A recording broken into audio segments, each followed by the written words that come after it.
Welcome to those of you in the audience here at the Aquinas Center at Candler School of Theology at Emory University for the 2025 National Catholic Conference on Restorative Justice. My name is Chrisanne Valancourt Murphy, and I serve as Executive Director of Catholic Mobilizing Network, the national organization working to end the death penalty, advance justice solutions to crime and incarceration that uphold human dignity, and begin healing through restorative practices and approaches.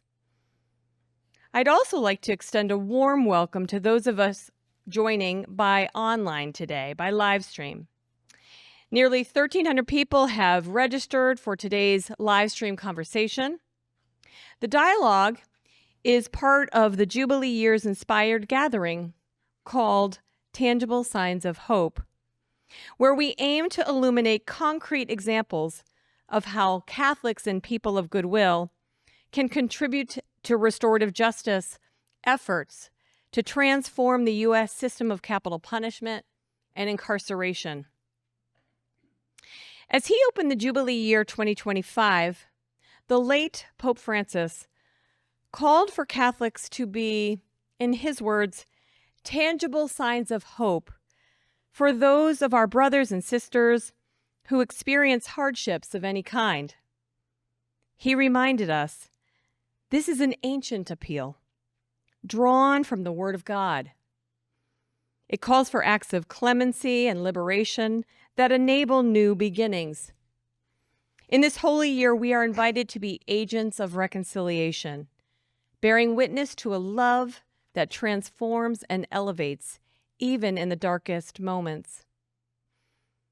This dialogue is the result of a special collaboration between Catholic Mobilizing Network and the Initiative for Catholic Social Thought in Public Life at Georgetown University. Kimberly Mazik, Associate Director of the initiative, will moderate this panel. Kimberly has served in key positions at Catholic Relief Services, Catholic Charities USA, and the Sisters of Notre Dame de Namur, East-West Province. She's joined by an incredible array of panelists. Elizabeth Brunig is a staff writer at The Atlantic. She was previously an opinion writer for the New York Times and the Washington Post, where she was a finalist for the Pulitzer Prize in Featured Writing. Travis Claybrooks is the founder and CEO of Rafah Institute, which improves community safety by helping the marginalized communities access essential resources like housing, healthcare, education, and economic support. Sister Donna Layed is a Precious Blood sister. She's a trained restorative justice practitioner and coordinated the women's programs at Precious Blood Ministry of Reconciliation in Chicago. And Justice Harold Melton, who served for 16 years as a justice of the Supreme Court of Georgia and resigned as Chief Justice in 2021, following his appointment in 2018. Last night, we were joined by Archbishop Hartmayer of the Roman Catholic Archdiocese of Atlanta. He presided over our Mass. I'd like to share a powerful and fitting quote from his homily for our audience, related to our conference theme and our conversation today. Archbishop Hartmayer said, "When we speak of tangible signs of hope, we are speaking of very practical, lived realities. Like a victim of violence who finds her voice and experiences healing through restorative encounter. Like an incarcerated man who discovers that he is more than his worst mistake and begins to walk a new path. Like a community that chooses dialogue over vengeance and reconciliation over division. And like a church that embodies Christ's mercy by standing with the marginalized and insisting that no one is disposable. Every person is made in the image and likeness of God. Hope becomes tangible when it is seen, touched, and lived in these ways. We are thrilled that this panel, entitled When Justice and Mercy Meet, Restorative Justice, Racial Equity, and the Work of Reconciliation, will continue to add important insights to our shared conversation. Please join me in welcoming this esteemed panel and this important dialogue.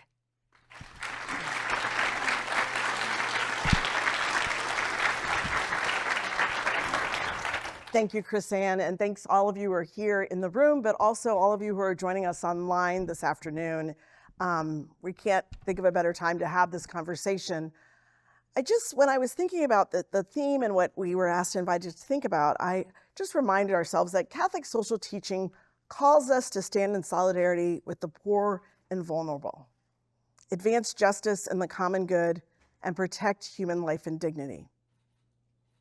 All of those principles to me are evident in restorative justice, an approach to achieving justice that involves, to the extent possible, those who have a stake in a specific offense or harm to collectively identify and address harms, needs, and obligations in order to heal and put things as right as possible.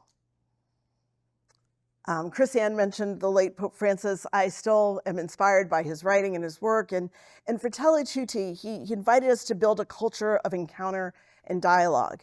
And in Fratelli Tutti, he wrote, approaching, speaking, listening, looking at, coming to know and understand one another, and to find common ground. All these things are summed up in one word, dialogue. If we want to encounter and help one another, we have to dialogue. There's no need for me to stress, and this is Pope Francis, the benefits of dialogue. I have to only think of what our world would be like without the patient dialogue of the very generous persons who keep families and communities together. Unlike disagreement and conflict, persistent and courageous dialogue does not make headlines, but quietly helps the world live much better than we imagine. Just last week at the Jubilee for Workers of Justice, Pope Leo reflected on justice and its functions in society and invited participants there in Rome to always express to the fullest the exercise of justice and the service of people with eyes fixed on God. He also said, while justice disposes us to respect the rights of each person and promote the harmony that preserves the common good, he reminded us that the gospel speaks of a higher justice that makes mercy the key of interpretation in relationships, moving one to forgiveness. This power of forgiveness does not turn away from human justice, but questions and reshapes it, challenging it always to go further because it impels one towards reconciliation. So those are my short reflections as we move into this conversation. But today we're going to look at, these tangible sides of hope as we offer a window into the ways that restorative justice makes the gospel come alive, while also often addressing some of the most challenging situations in our homes and in our communities. So once again, thanks to all of us who are on the live stream. Thanks for your patience. I know we started a little bit late, but God reminds us that he's in charge, not all of us, in terms of technology.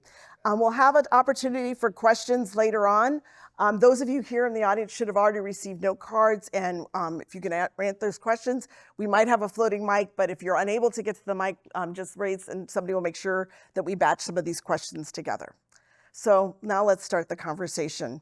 I'm going to turn to these amazing people that I have here, and I'm going to turn to Travis first to ask the question, what's the most effective way to use restorative justice to heal individuals and communities without overlooking the needs of the survivors or victims of crime?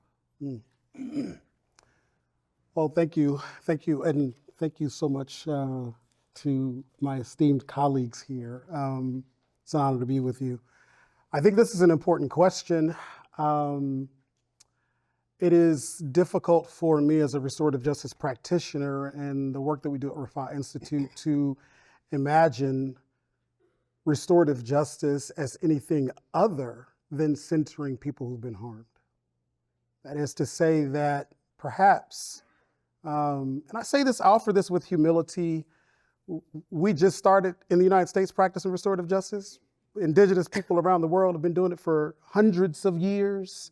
So we're brand new and still really trying to figure this out. But fundamentally, it is about responding to people who have been harmed by violence. Now, the serendipity in this is that typically we find that people who have caused harm have also been harmed. And so naturally, there is a space to engage the person who has caused violence in a moment.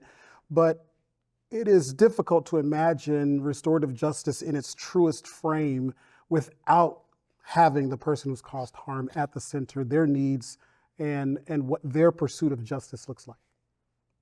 Thank you, Travis. Liz, we come to you, and you're looming over all of us, so you look like you're looking down on at least those of us in the panel, but we come to you with the same question. We're so glad you're able to join us even remotely. Again, if you could answer the question, I don't think I need to repeat it, but go ahead.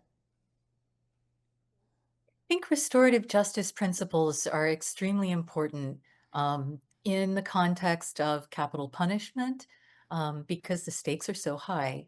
And in that arena, what restorative justice brings, I think, are these opportunities for reconciliation, these opportunities for forgiveness. And I think that, you know, a lot of people, when they consider being victimized in a violent crime, they think I would want nothing to do with this person ever again. In fact, you know, if it's a particularly, you know, evil, violent crime, people think of, you know, the death penalty and feel like that's a penalty that's owed to victims. But what I think restorative justice approaches have revealed is that, you know, it's actually better for survivors and victims to have these opportunities for forgiveness and reconciliation for their own healing. And I've seen that time and time again in the work I've done. And I think it's, you know, an extremely promising avenue that more victims of violent crime should have available to them. Thank you. Justice Melton, I come to you. You have probably a different view from many of us, but how do you look at this question? What are the effective ways? I have a lot of thoughts on this. And let me back up. I've served on a panel similar to this. It was about justice and faith, and the moderator said, "I'm going to ask you to define what justice is." And I said, "Why me?" He said, "Well, it's in your title." So I thought that was fair. And so I started thinking about what is justice, and I realized that people march for it, we die for it, we insist upon it, we demand it, but we don't define it. And I hadn't heard a definition of justice in law school, in Sunday school, third grade civics class, and so I started wrestling with it. And I came up with a long definition. That definition got shorter, not longer, as I played with it, and it basically came down to 3 words, and that is the right response. And I think when we look at justice as the right response and look at social justice as society's right response to criminal activity, that's just one layer. So start with that. Then what Travis was saying, I think, is exactly right. Most of our criminal activity comes out of pockets of toxicity, pockets of unhealed trauma. So then the next question is, how do you provide healing, and where do you provide healing? Restorative justice is a way to provide healing. It's a way to respond to not just that event, but another incident in the step towards adding to the toxicity, the trauma that has just happened. So it's part of the conversation for sure to dealing with all that we're seeing. Thank you. Sister Liette. Well, I want to start, I think, with a quote from Parker Palmer, who says that violence happens when no one knows what to do with their pain or their suffering.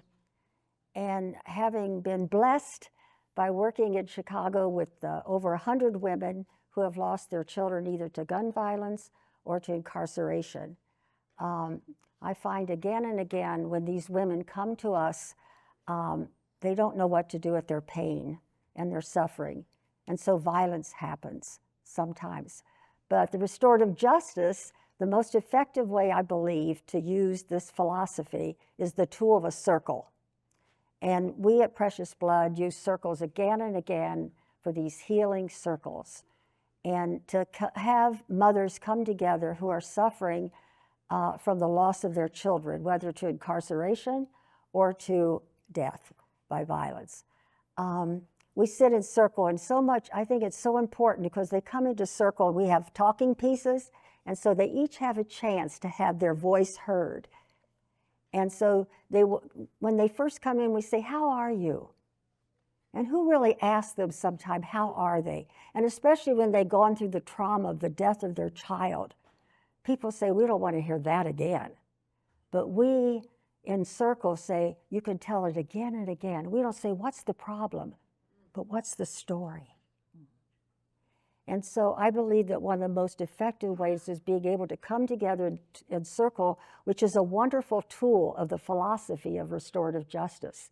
And so when mothers, and that's what I have worked with, but it can be fathers, it could be families, it could be community that come together and really dialogue in a safe, sacred space where they can tell their story again and again, where they can wail, because we hear Rama in our scriptures that says, the wailing women cried because their children were no more.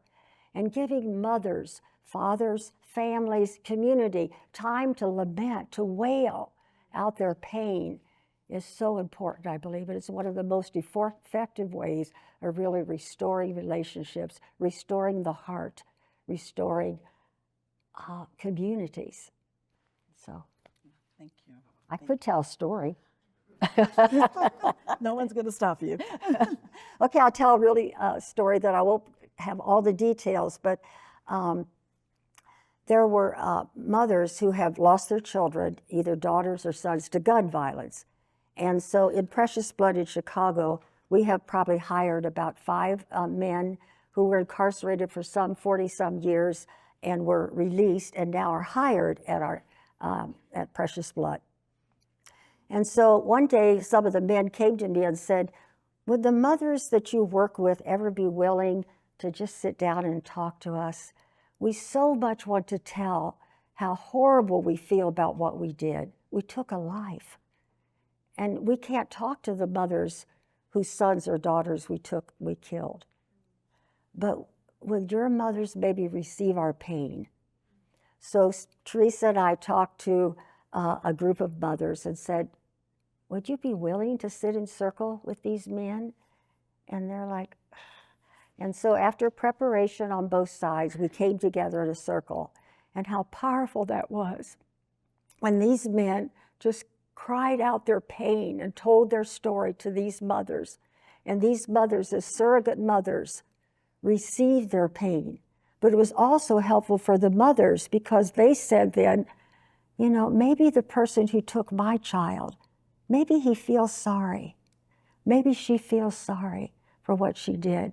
And maybe my heart has been opened and expanded because these men told me that they regret so much what they did. And so it's a beautiful circle of reconciliation and forgiveness. And transformation, right? Yes. Oh, definitely. Transformation. Travis, I want to come back to you. You're a former police officer, I understand. You founded Rapath Institute in 2017, which I keep telling people 2017 always feels like it was just a few years ago, but it was much longer than that. And you're dedicated to restorative justice and focused on restoration, repair, and healing. So some of what Sister Donna was just talking about, leading people to opportunities and resources to thrive. Help us understand your journey from time serving as a police officer to establishing. Yeah, it didn't take very long as an inner city police officer in Nashville for me to realize that the legal punishment system was woefully inadequate at solving the problem that we were commissioned to solve. And so, you know, what became readily apparent was that I was not dealing with criminals. I was dealing with survivors. I was dealing with people trying to survive mostly their poverty, trauma, their experiences of pain, however it showed up in their life. And most of those methods of survival are illegal. And as Sister Donna, quoted, yeah, it's people excising their pain through violence. And the theory that emerged for me was, and I, mostly working in a community of color, and here I am, a Black man, as a police officer, engaging this, and I started to think about my own experience as a Black kid growing up in Nashville, and I never went to jail. I never really got in any trouble. And I knew it wasn't because I wasn't bad, because I had it in me. But I realized that I was lucky to be born to the people I was born to, and they gave me the resources that they gave me. That was the only difference. I grew up in North Nashville, and so I began to wonder, and so I thrived because I had what I had. Well, what if everybody had it? And my theory was that if people have what they need to thrive, they will. And our current systems and structures aren't built that way. And it was a matter of luck to be born to the right family to get what you needed to heal and thrive. And so I started Rapha Institute, which is a Hebrew word that means to heal. Rapha, it means to heal. And by his stripes, we are healed. The Hebrew word there is Rapha. It became about how do we help people access resources, communities, and how do we build different systems and structures at the more macro level of communities that help people access resources, basic resources, housing, healthcare, education, economics, and strong social support systems, and believing that if people can do that, that they would thrive. And that landed us into the space of thinking about restorative justice. Can we position it at the intersection of the legal system where people have caused violence? And can we, instead of prosecuting and incarcerating those people, divert those cases to a restorative justice process where the circle is but a small portion of the restorative justice process? The months and months of preparation is all about how do we help build into your life and your experience these resources and access to these resources. And so that's the strategy. We've worked over 250 cases over the last 7 years in our legal system, everything from home burglaries to homicides. And we have a less than 4% recidivism on people who complete our program, over a 90% satisfaction for harmed parties that complete the program. And so, yeah, that the thinking through that theory that it's really about resources and less about criminality, and focusing in that space. And we owe that to harmed parties, because every harmed person that we have worked with says one thing: I just never want them to do this again to me or anyone else. And if we then owe it to them to invest in a process that helps a person who has caused harm today, for harmed parties, who has caused harm today, to engage in a different trajectory and have different opportunities. So Travis, you've talked a lot about resources and a lot about, your parents being the ones who paved a way for you. So how do you think that racial equity or injustice plays a role in restorative justice? How's that carried out in your work? Yeah.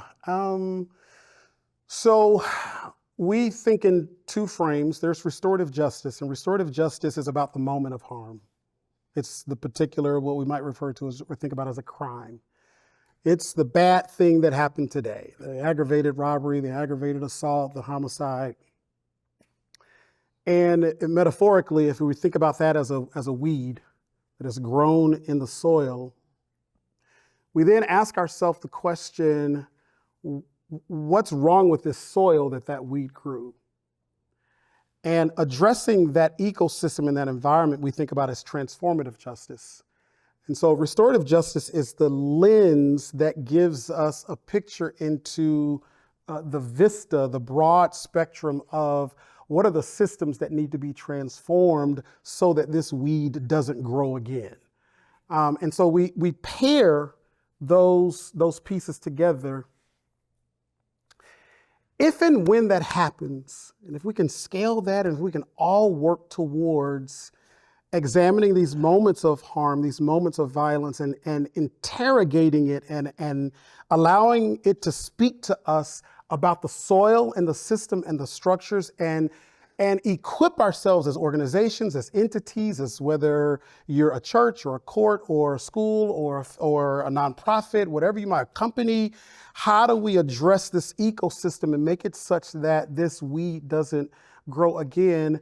It doesn't matter. It won't matter what color you are. You have made justice for everyone. And I believe that that is the call of Christ, for justice to be available for everyone. The need to create equity is an indication that an injustice exists. And if I see an inequity, I need to find the point of injustice and address it. Yes, we can make equitable moves and create equity, but where is the injustice that makes the creation of equity necessary? And how do we work in that space? So moving beyond equality, moving beyond equity, and moving towards justice and centering our work in that space, that's how we approach that. And if that happens, everybody wins, whether you're a poor white person in rural Tennessee or you're a poor Black person in urban Nashville, or you are whoever or whatever you are. I think Jesus likes everybody. I would challenge you to say he loves everybody. Thank you, Travis. Thank you, Travis. Liz, I want to come to you. You wrote an amazing Atlantic July cover story about Witness, about capital punishment. And you've also argued that those who are unquestionably guilty of heinous crimes should not face execution because of the death penalty's inherent inability to bring about justice. How can this conversation around justice and mercy inform a broader conversation on the way we understand the dignity of human life and the common good? So I think, when you start thinking about all of the problems with capital punishment, there are all kinds of, procedural issues, I guess you could think of them. That capital punishment is arbitrary, that whether you receive capital punishment depends a great deal on what district you happen to commit your offense in, not necessarily the heinousness of the offense. We know that capital punishment is racist in effect, in that you see more Black people on death row than are reflected in the population in general. It's quite disproportionate, that representation. We know for a fact that juries are more likely to give Black offenders with white victims the death penalty than any other combination of racial factors. And I think all of those points, along with the major innocence issue, that the death penalty, occasionally we know for a fact, people are sentenced to death and have sometimes been executed despite their innocence. And so all of those, I think, are a collection of very serious problems with capital punishment that over the past few decades have been very persuasive to people. But there's also a philosophical element of capital punishment. And that's where we locate the question of, what is the value of a human life? Can the value of a human life be forfeited? The other day, I was watching the memorial for Charlie Kirk, that 5-hour event. And I think the president of, I can't remember, Hillsdale College, said that, the shooter who murdered Charlie Kirk had forfeited his humanity. And I think that is reflected quite often in support for capital punishment. And I think that's really where, among all of the other places, the really major collision happens between Catholic social teaching and the Catholic faith as a whole, and the principles that underlie capital punishment. So I think it's an important arena to really establish the value of human life in every case, because if even a person who has committed homicide and, a particularly violent and aggravated homicide, which is what you receive capital punishment for, that person is still a human being. They're irreplaceable. Their life is still sacred. And what I think is special about arguing that in the domain of capital punishment is that if a person in that situation who's committed an act like that still has an, infinitely valuable human life, then everyone does. Everyone does. It includes everyone if we go to that extent. And I think that is, one of the key revelations of Christianity. And I think it's very much worth fighting for in that domain. Thank you. Liz, you've also shared very publicly in your writing that murder tore into your own family. And as a part of the inspiration for your in-depth writing and on the death penalty, what have you learned but walking closely with individuals on death row that you wish everyone knew, and how has it shaped your sense of mercy? Yes, my sister-in-law was murdered in 2016. My husband and I grew up in the same town, went to the same high school. His sister Heather went to the same high school as we did. We're all from Arlington, Texas. In 2016, Heather was stabbed to death in her trailer by a former boyfriend who had become very jealous and while very intoxicated. And I remember my husband receiving the phone call from his father that his sister had been murdered, and he was just numb. He was almost vacant with that news. And I expected that his family, because this was Texas, because we all come, from that background, that his family would be very in favor of capital punishment. Now, come to find out, this murder was not classed as first-degree murder, so it wouldn't have been eligible for capital punishment. But there's a bit of time between the point where someone is murdered and the point where the charges are actually handed down and the person is, arraigned. And so, there was a minute where we didn't know if that was going to be an option. My family during that period, as part of their condolences, had said, we hope the guy gets the death penalty. We hope he fries. And that was, in their way, being comforting and demonstrating how much they cared about my sister-in-law. But my husband's family just took a different approach. My husband's family, my husband and his dad, wound up feeling like capital punishment wouldn't fix anything, it wouldn't help anything, and that it would just drag out the process sort of infinitely for decades. And so they were prepared to argue before the prosecutors that they should not seek death. And that surprised me a great deal. I was taken aback by that. And when I started doing my capital punishment work a few years later, that was always in the back of my mind that, victims' families contain within them this huge capacity for forgiveness. And it can be the difference between life and death if prosecutors take those concerns from victims' families seriously. Since I've been involved in capital punishment work, I have come across many instances of victims' families choosing to forgive their family members' killers. There was a case that totally shocked me out of Alabama, a man named Jimmy Barber, who had murdered his girlfriend's grandmother, who was a dear woman and very beloved by a very big family. Jimmy murdered her with a hammer. He was extremely intoxicated. And once he was arrested, put in jail, he decided to turn his life around. He said he was going to be a better person when he left prison, whether it was on his own 2 feet or in a body bag. And he devoted himself to taking correspondence courses on the Bible, became an extremely religious, very faithful man. And, lo and behold, one day, the granddaughter of his victim sent him a letter and said, I can't carry this pain inside me anymore. I can't carry this rage and hurt. I forgive you. And, she sent that letter and she felt somewhat better about it. But what really changed everything is when she got a letter back from Jimmy.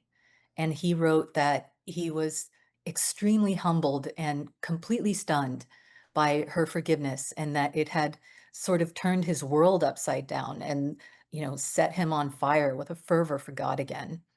And I think that's really remarkable. And Sarah, the granddaughter, said at that moment, a weight lifted off her. That was the moment where really everything changed and her healing began, is at that point of connection with Jimmy as a human being. And at the time of Jimmy's execution, Sarah had come to completely oppose his execution. And her mother and her aunt were pretty persuaded that the execution should not go forward. Now, prosecutors don't always listen to victims' families when they're in that situation, but I think it's important to recognize it happens far more often than one would think, and that it really points toward possible justice that's based on bringing those kinds of encounters about. Right. I think it's a real sense of reconciliation. Thank you for sharing that story, Liz. Justice Melton, you've had 16 years of service as the Chief Supreme Court Justice for the state of Georgia. You've seen a wide range of crime and cases come across your desk. What leads you to be someone who's open to restorative justice? And what do you think are the limits to the criminal justice system? So the limits of the criminal justice system, let's start by defining what the criminal justice system is. Because people talk about, I ask people, grade the criminal justice system, and I'll get grades anywhere from B, few people say A, some people say D's or F's. Then I'll say, okay, what are the elements that cause you to grade your criminal justice system the way you graded it? And I'll talk about racial disparity, economic disparity, outcomes, and things along those lines. And then I'll ask them, what are the factors that feed into that? And they'll tell me all kinds of factors, but very few of those factors actually relate to the criminal justice system. Criminal justice system, I would define as starting when you pick up the phone and dial 911, hey, get over here, something is going down, to the point where somebody exits probation or parole. They've gone through the correction system, if that's part of it. And then when you say, okay, how do we fix those numbers? What people will often talk about are things that don't have anything to do with what happens between 911 and leaving probation or parole. They'll talk about what happens in schools, what happened in neighborhoods, what happened at home, that feed those numbers. Those are the things that also feed the disparities oftentimes. And so one of the things, so if you look at your numbers, your statistics about infant mortality, teenage pregnancy, illiteracy, domestic violence, and you put pins on the map for every time you see an instance, what you'll see, those pins will start congregating in certain pockets. That's what I call the pockets of toxicity. Certain neighborhoods where police get called all the time, these dense neighborhoods. They could be black neighborhoods, Asian neighborhoods, they could be white, they could be urban, they could be in the mountains, they could be all over. And so if that's what's happening, then I go to, okay, what is justice? What is our response? And oftentimes there's no response to those neighborhoods. There's no pouring into those neighborhoods. And no response is injustice. We know that. And so when what we know happens in those neighborhoods happens, and then it escalates to the point where there's criminal activity, and now it's in the court system.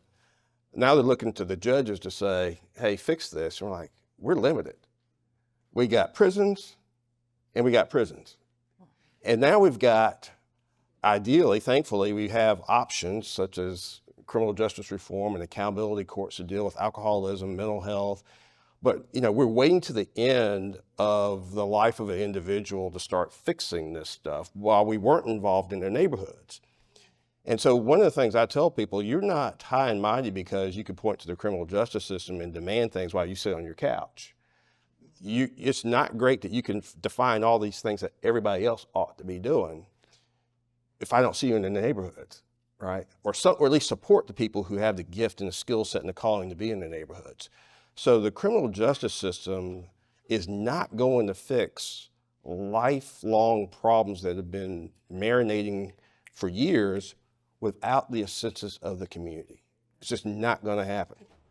And we need to say that out loud, and then we got to get involved in the communities to make that happen and change that ecosystem that Travis was talking about.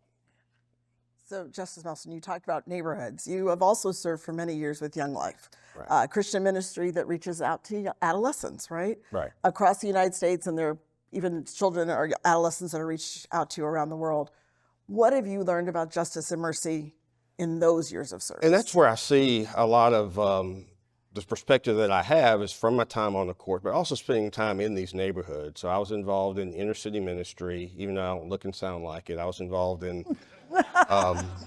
Techwood Homes, which was the first housing project in the nation. Got to be very comfortable walking around, knowing the kids, and seeing the kids that ended up in trouble. And the myth is that one of the myths is kids who aren't in the criminal justice system are okay. They are not okay. Right. They just happen not to get caught, but they're in trouble too. And so I saw and see the pathway towards criminal activity, and a lot of times it doesn't match the dialogue that I hear amongst our leaders that talk about criminal justice reform.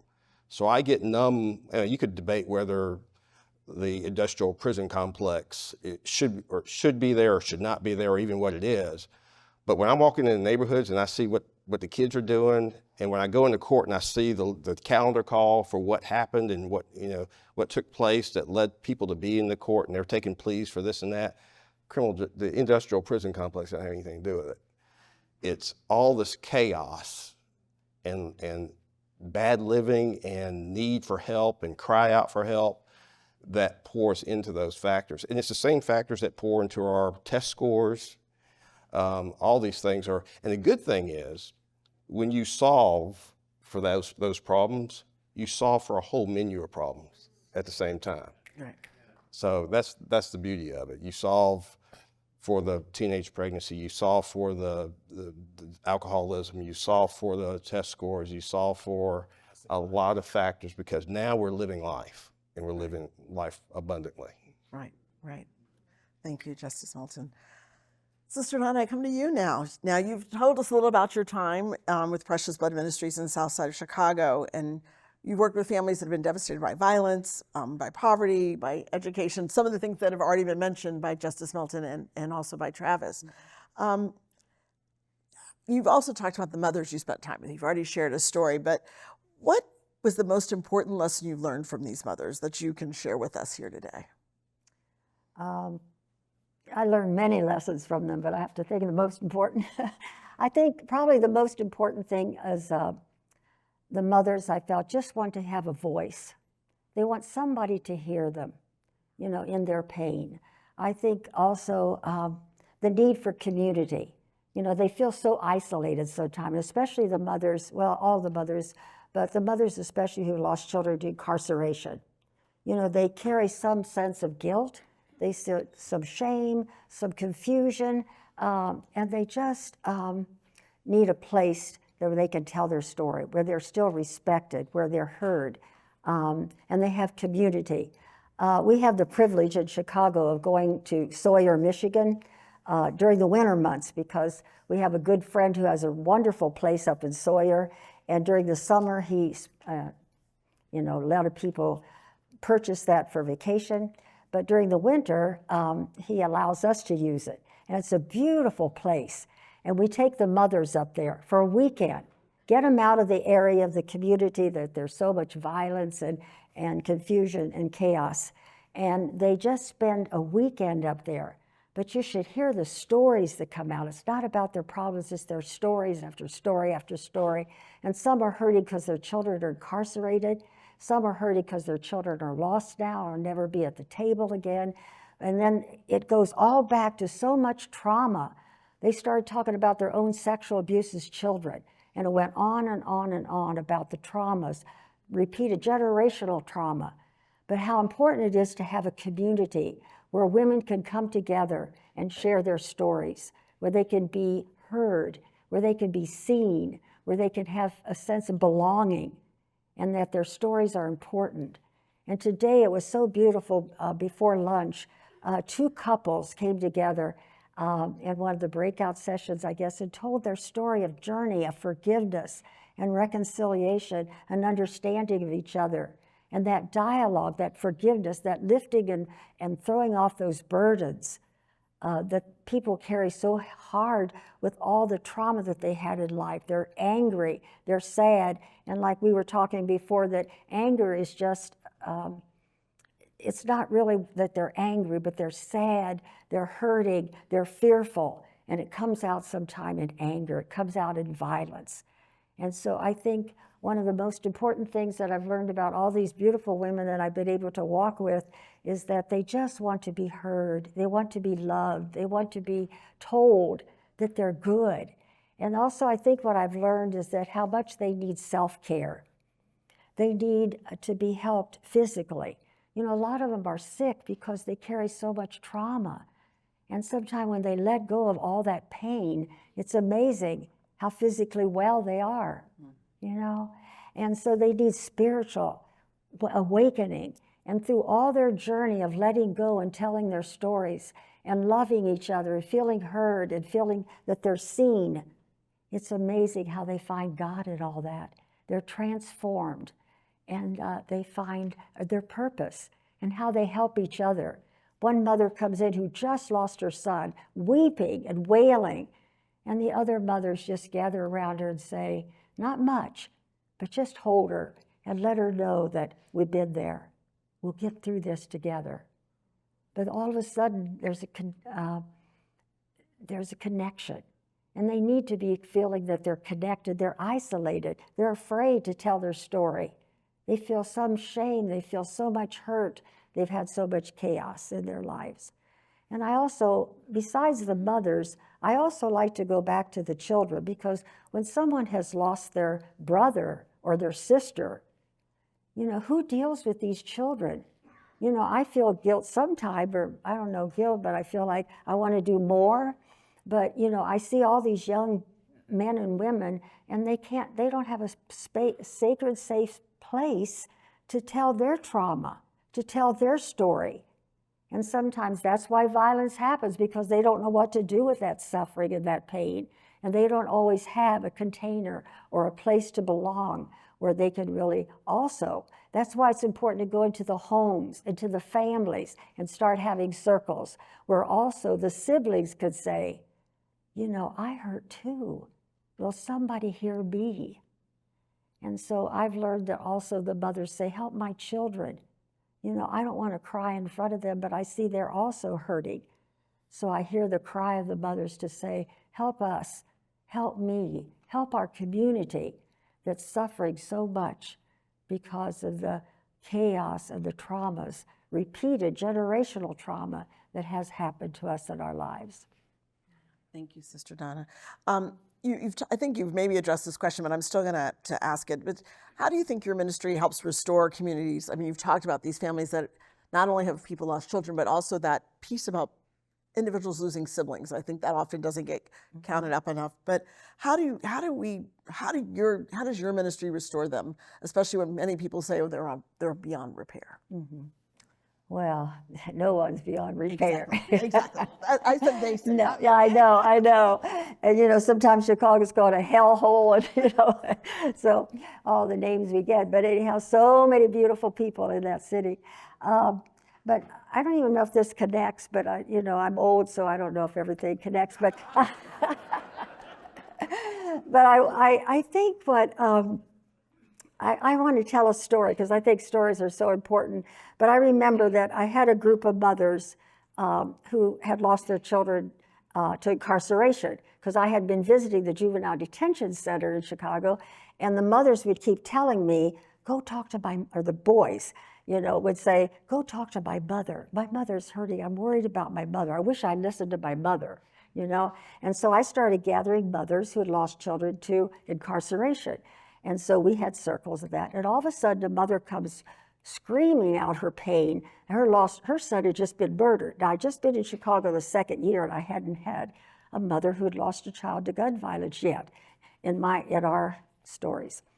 So this mother, I invited her to the circle, but I kind of thought she would feel uncomfortable. But she said, well, I just need to be somewhere to tell my pain. And so she came. And the first circle wasn't real comfortable, but she came back. The next circle, as the circle was going around, she told about her pain of her son had been murdered and that he would no longer be at the table. And so the circle went around and everybody was telling their story. Then it came to another woman whose son had been incarcerated for 20-some years as a juvenile. He had taken a life, a double homicide, so he was sentenced to life without parole at that time. The law did change, and he is now released. But anyhow, she was saying that, you know, she said she didn't want to compare, but she just said, this is my story. You know, I go to prison week after week, you know, 4 hours away, visit, he can't come home. He will never be at our table.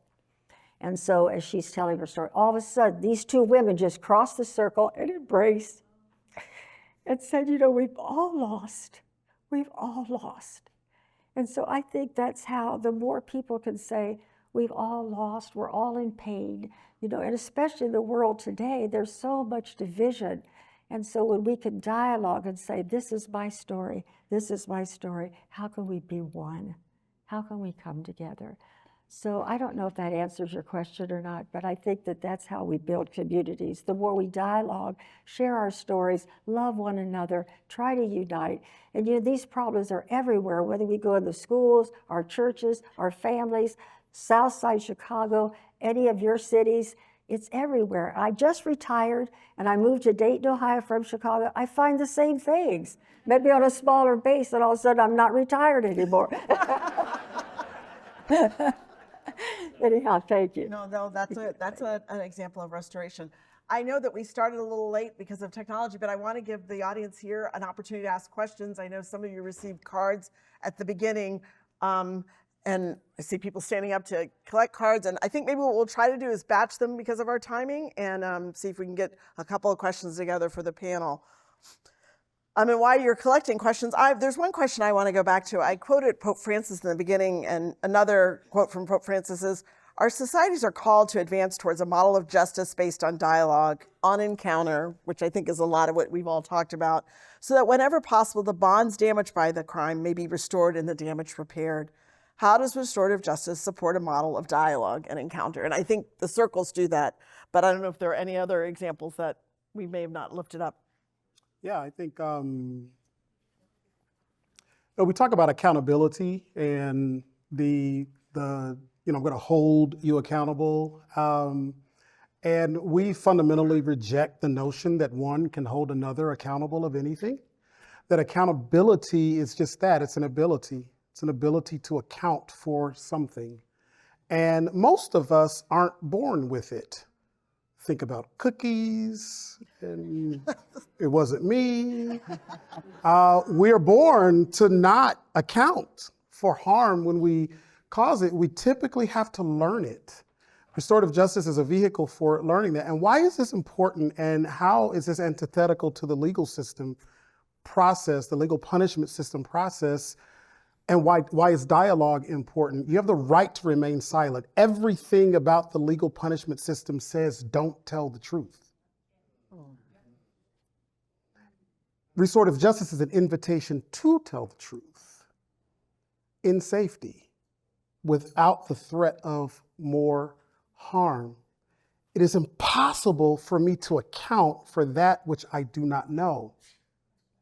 The only way for me to truly know the extent to which I harmed you is for you to tell me, because you are the only one who really knows what happened. And so creating spaces where dialogue can happen opens the door for me to learn the ability to account for harm when I cause it. And if I can come in and say, yeah, here's what I did. Okay, well, now let me tell you what you did when you did what you did. Now I can begin to account, and you now have a pathway for justice, and all of that happens on the super highway of relational dialogue. Anybody else before we turn to the audience? So we have We have several questions here from the audience. I can read them all out, or we want to go one by one. Maybe do two and let's then we can see how many we can get in before our time. All right. There seems to be so much need. How do we expand restorative justice to respond to wider and wider circles? And how do you imagine the role of restorative justice in attending to harms done by or in Catholic churches or in faith communities, generally speaking? Super easy. Easy ones. And I know some people feel like they're off the hook because they don't have to answer the one about the Catholic Church, right? Does anybody, sister? Well, I'm not putting you on the hot seat. You are. It's in your title. oh, you can just call me Donna.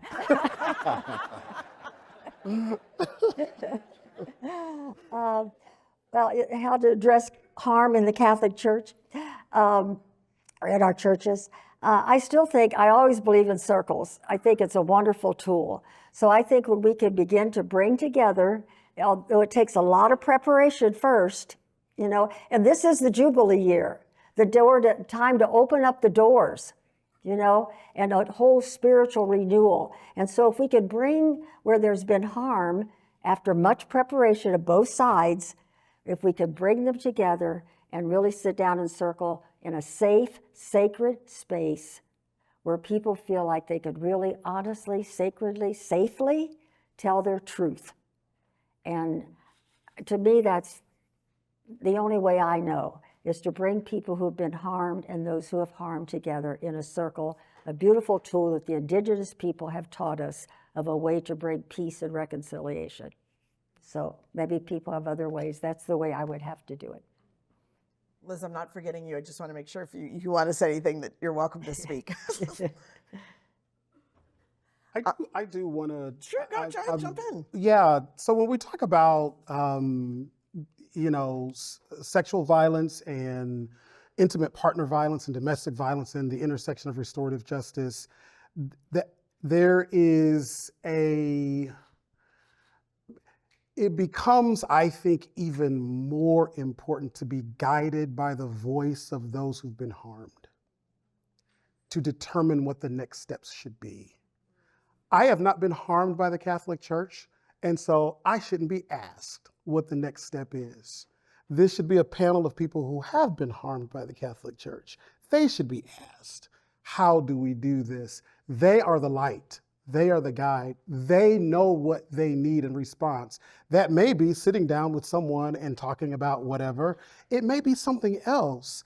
That too is restorative justice, the framing of restorative justice that demands that the person who's been harmed has to sit down with the person who has caused them harm is no different from the legal system. We're telling you what to do. But let's be guided by people who've been harmed. They have the most information as to what should happen next. Sure. And often in like the realm of Catholic social teaching, we talk about subsidiarity. We talk about those closest to the problem should be the ones helping us figure out what the solutions are. And that would, again, sound like one example. Maybe you are Catholic, Travis. I would be a bad Catholic.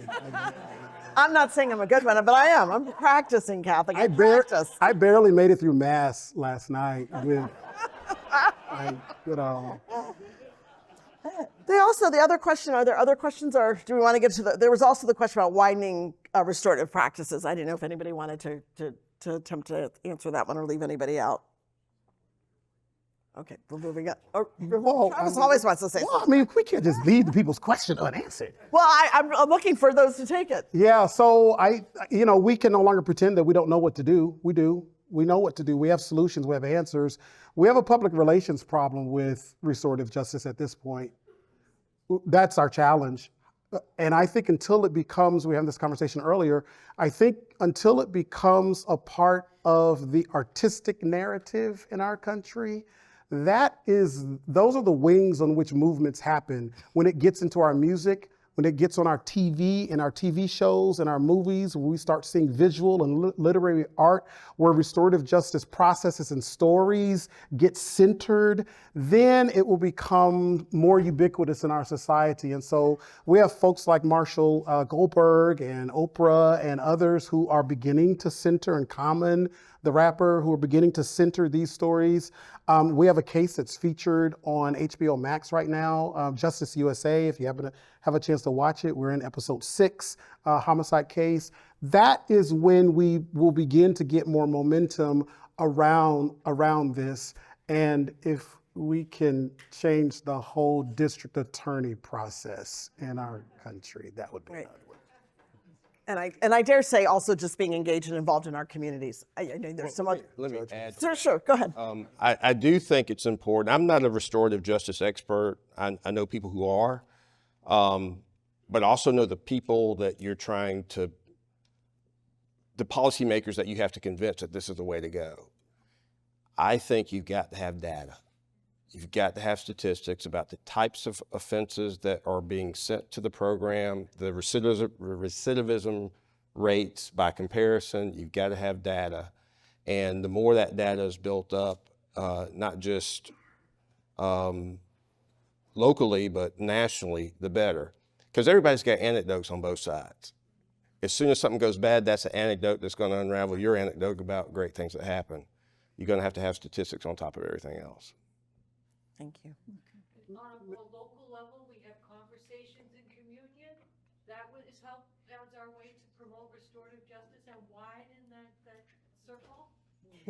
Go see the CNN table. I do want to name that if incarceration made us safe, we'd be the safest nation in human history. And that, with great respect to the Chief Justice, we have plenty of data on what doesn't work, and somehow we keep doing it. So I just want to say that. I think we have a couple more questions. I think these will be our last two as well. You've already gone towards answering some of these in some ways. So why is it so hard for those who favor retribution, even the death penalty, to see the value of restoration? And do you think a day will ever come when we look back at today's iteration of the criminal justice system like we may look back on pre-modern medical treatments? Sure. So Liz, I'm going to just come to you because I know it's hard for you to jump in when you're on the screen as opposed to in the room. So I think it's a great question. And, my experience with people who have been, whose family members have been murdered, who are in favor of capital punishment, is that, sort of like Sister was saying earlier, they don't know what to do with their pain. They are angry. I think anger is a very natural response to a crime like that. And there's sort of no other way for them to channel their anger than to express it in the maximum penalty that's available. And I understand that. I understand how people feel that way. And I think it's important to understand that and not to dismiss it out of hand. I do think there are ways that people can come to channel those really difficult, painful feelings into sort of restorative processes. And I do believe those encounters between victims' families and killers can be, extremely productive for both sides. And so, getting people to part with what they feel are and what are completely justified feelings of anger and pain is sort of the challenge of promoting restorative practices where capital punishment is concerned. Thank you, Liz. I know we started a little late. We're kind of at time. So I want to ask each one of everyone here with me just kind of one final question. And Travis, I get to go back to you first. But what is one thing that each one of us can do, those here in the room, those watching online, those who will watch a week from now, to do to bring the spirit of mercy to our justice system? Continue to believe in the human dignity of all people, regardless of what has happened, and let love be the most powerful thing in the universe. Liz, I think a daily practice of mercy and forgiveness, as difficult and grueling as that can be, is a great preparation and a good spiritual discipline to be in case a person does come in contact with the criminal justice system in some form or another, whether it involves perpetrating a crime, witnessing a crime, being the victim, or a victim's family member. I think just having those strong spiritual capacities that can only be built up through practice and experience is very important. Justice Walton. If justice is the right response, and if no response is an injustice, then I would say the one thing you could do is respond. Respond by getting involved with people who are products of these toxic environments, who are in those toxic environments. If unhealed trauma is the problem, then help bring about healing. One person at a time, life on life, with an individual. There are kids, as Sister Donna identified, who have self-identified, who are kids of victims, kids of incarcerated parents. We have kids in schools who are depending on schools for breakfast, lunch, and dinner, and sometimes laundry. Their only problem in life is not breakfast, lunch, and dinner. They are not otherwise okay. Fast forward, without intervention, without response, we know they're going to end up, in all likelihood, on somebody's statistical chart. So we have to respond. That's good. That's good. Donna.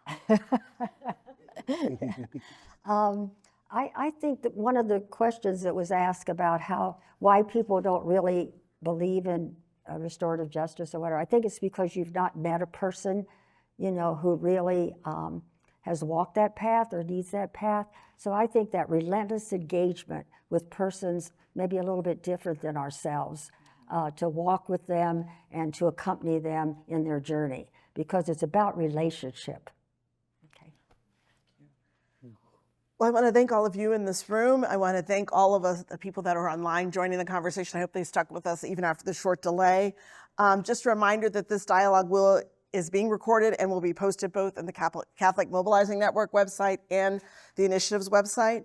I want to thank my colleagues and friends at CMN, Chris Ann and Lucy and Caitlin, there she is, and all the others to make this happen. This is an amazing collaboration. I'm glad we did this, and this is such a great invitation to partner on this important dialogue. And all my teammates at the Catholic Initiative on Catholic Social Thought and Public Life. I know some of them are watching as I'm getting messages on my phone.